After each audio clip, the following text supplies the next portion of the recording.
Fala galera, muito boa noite. Acabou de terminar no Morumbi. O São Paulo quebrou o jejum de vitórias e vai às oitavas de finais da Copa Sul-Americana de forma direta. O São Paulo venceu o Boston River para o 2-0.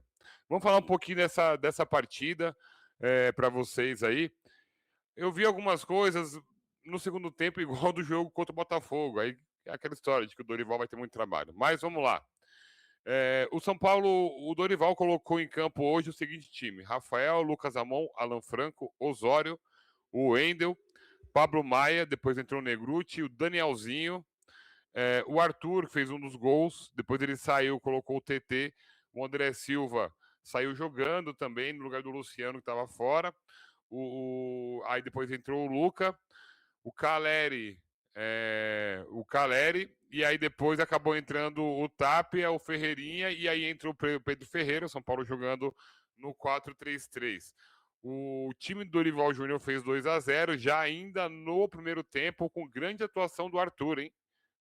Eu acho que o Arthur foi uma belíssima contratação. Vou deixar vocês falarem um pouquinho sobre isso também. Só um recado aí que não teve transmissão hoje, mas domingo tem transmissão do Brasileirão. Beleza?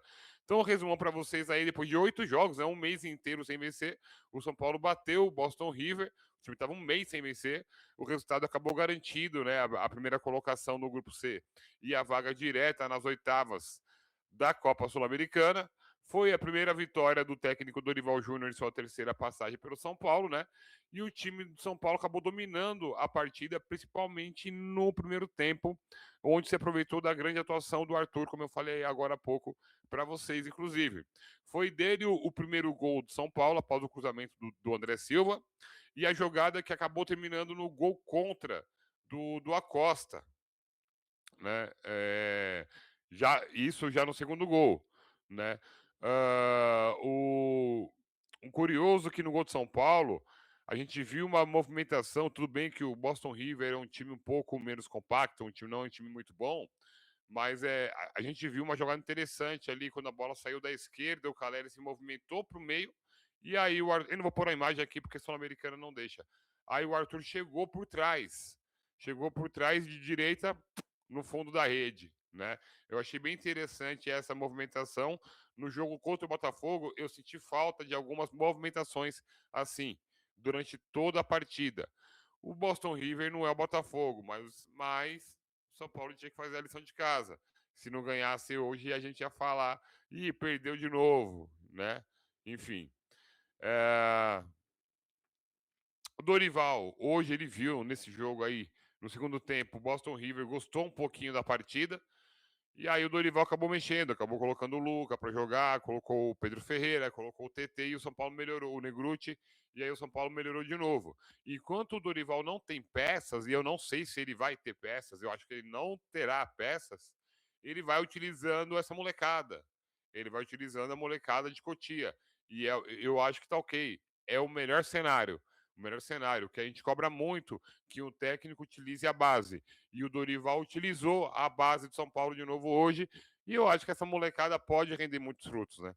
Agora, a Copa Sul-Americana para o São Paulo, a gente espera aí, né, nas oitavas, o adversário que vai sair dos playoffs, que é o segundo do grupo, contra alguém que venha da Copa Libertadores eliminado, né? Espero que seja algum brasileiro, que eu torço contra todos eles, não tem jeito, né?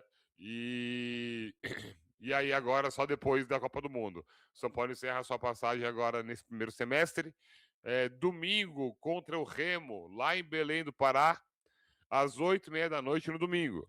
E aí, para o Campeonato Brasileiro, para o futebol brasileiro e volta em julho, depois da Copa do Mundo. Quase 2 meses aí sem jogos do São Paulo para vocês, então.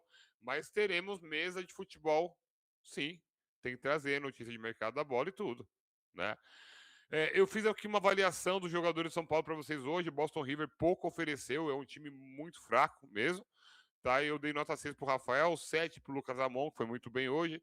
Dei nota 5 para o Alan Franco, o Osório, nota 6,8. O Wendel, nota 7,0. O Pablo Maia, nota 6,3. Danielzinho, 7,5. Arthur, o melhor do time hoje. nota 9 para ele. André Silva, nota 7, que não se encontra desde que voltou de lesão. Luca, nota 6. Caleri, nota 5,5. Ferreirinha, nota 4,5 para ele. Pedro Ferreira, nota 6. E o técnico Dorival Júnior, nota 6, precisando vencer a partida, principalmente para poder acalmar a pressão da torcida, não contra ele, mas contra o time.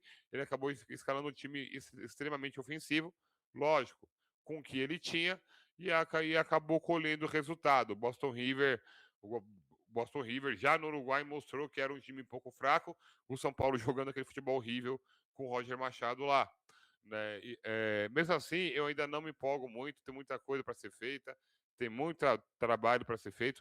Acredito sim que o Dorival possa colocar o São Paulo nos eixos. Eu acredito muito nisso, mas eu não sei se será esse ano ou se será com uma vaga na Copa Libertadores.